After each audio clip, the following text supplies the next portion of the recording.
Hello students, welcome back to another session with me, your political science mentor.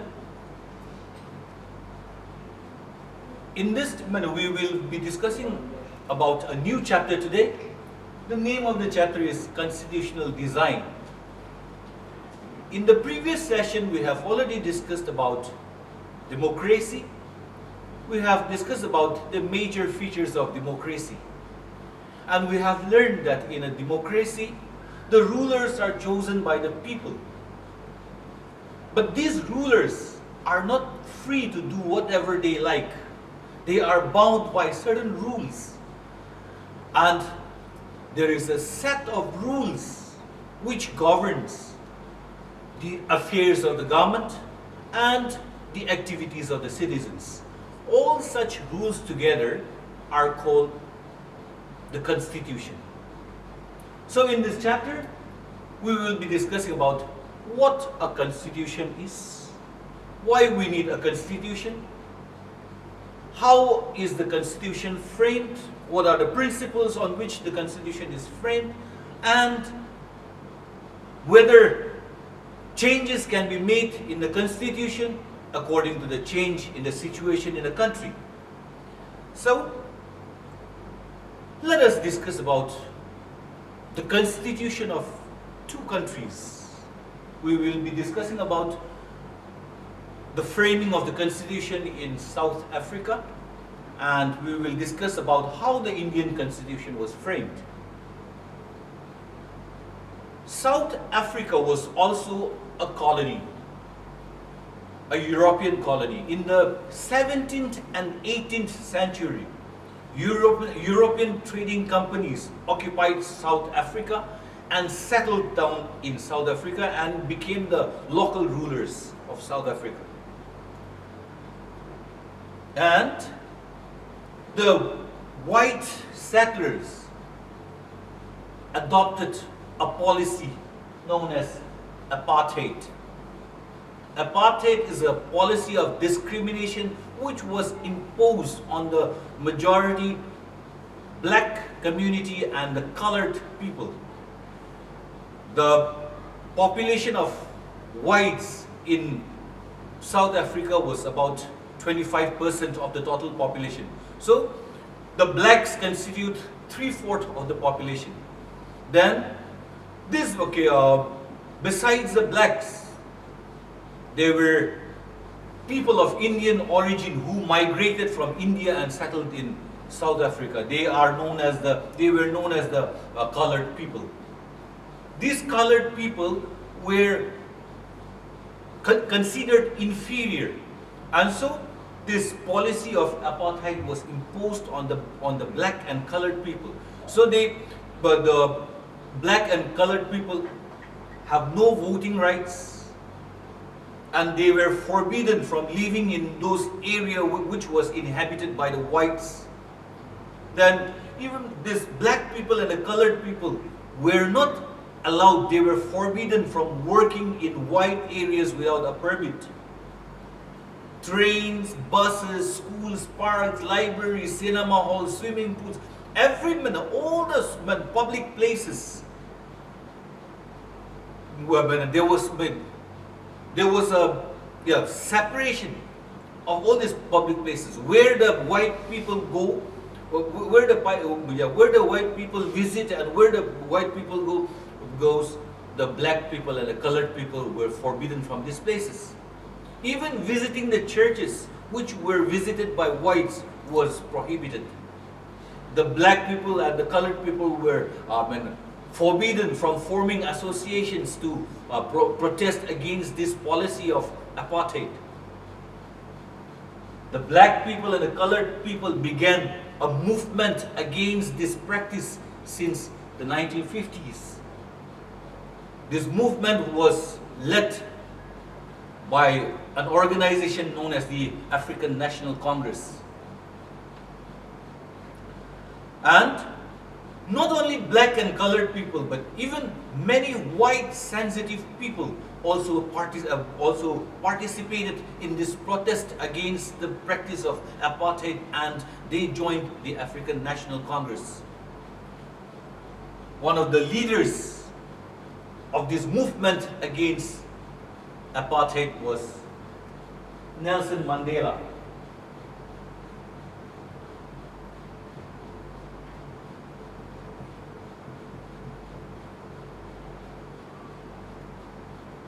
Nelson Mandela and 7 others were arrested, and they were tried in the court, and they were charged with treason.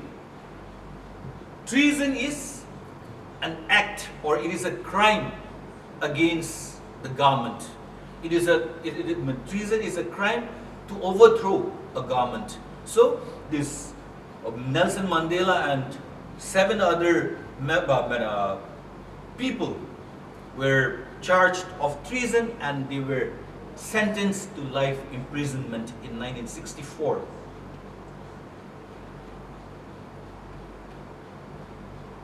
They were imprisoned in the most dreaded prison known as Robben Islands, and so they were imprisoned for life. But even after their imprisonment, the movement against apartheid continued to grow. So the government was compelled to make changes in its policies. And finally, it was on 26th April 1994, the government run by the white minority decided to step down and agreed to hold elections on the basis of universal adult franchise. And then a new constitution was framed.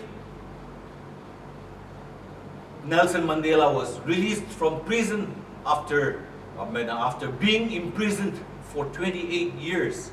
And yes, a new constitution was framed, and South Africa emerged as one of the most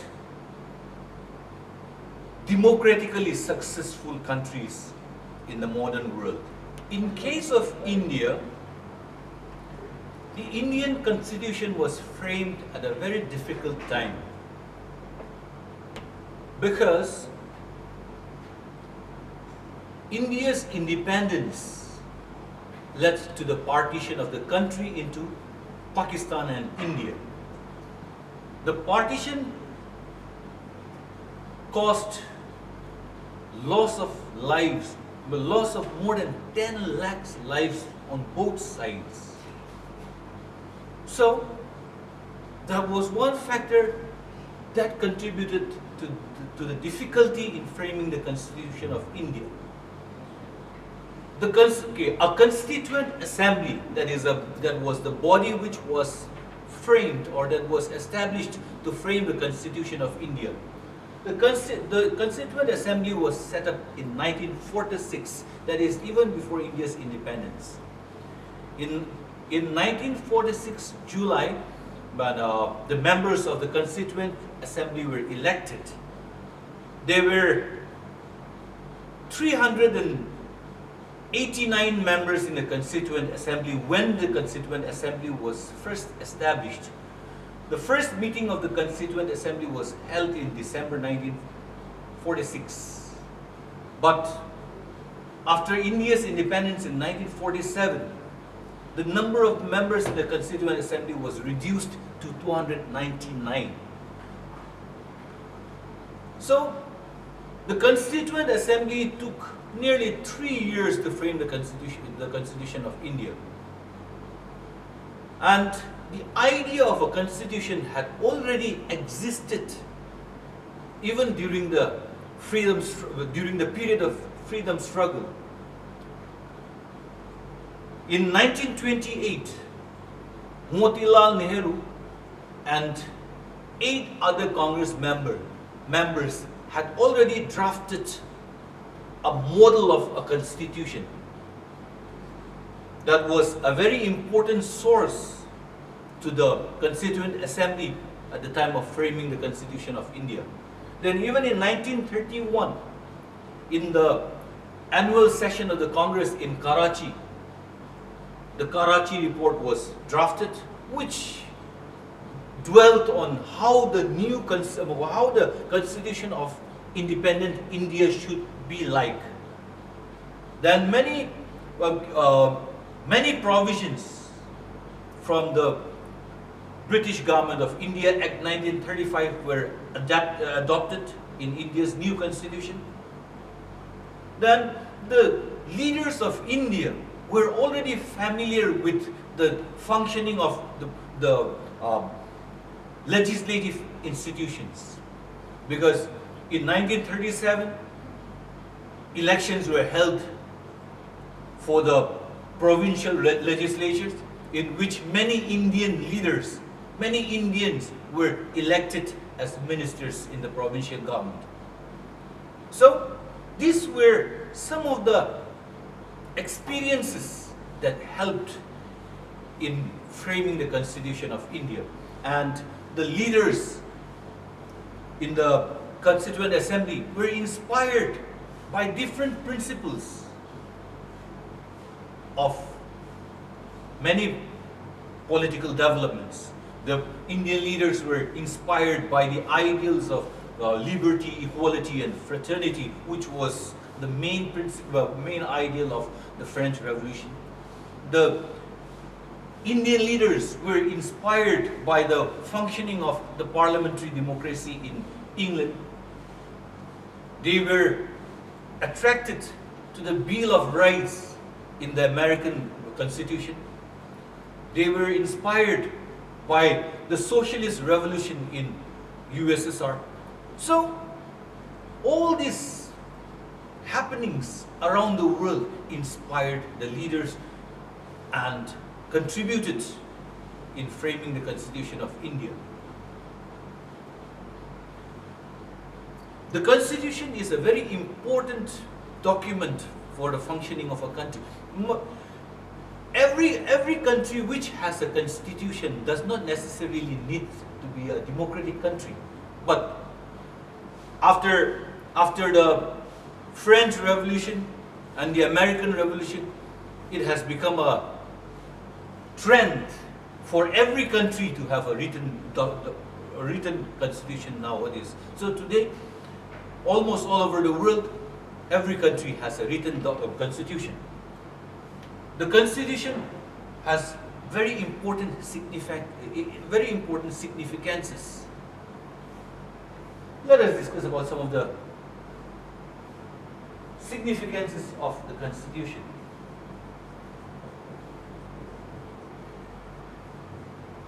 A constitution is important because it enables coordination among the citizens.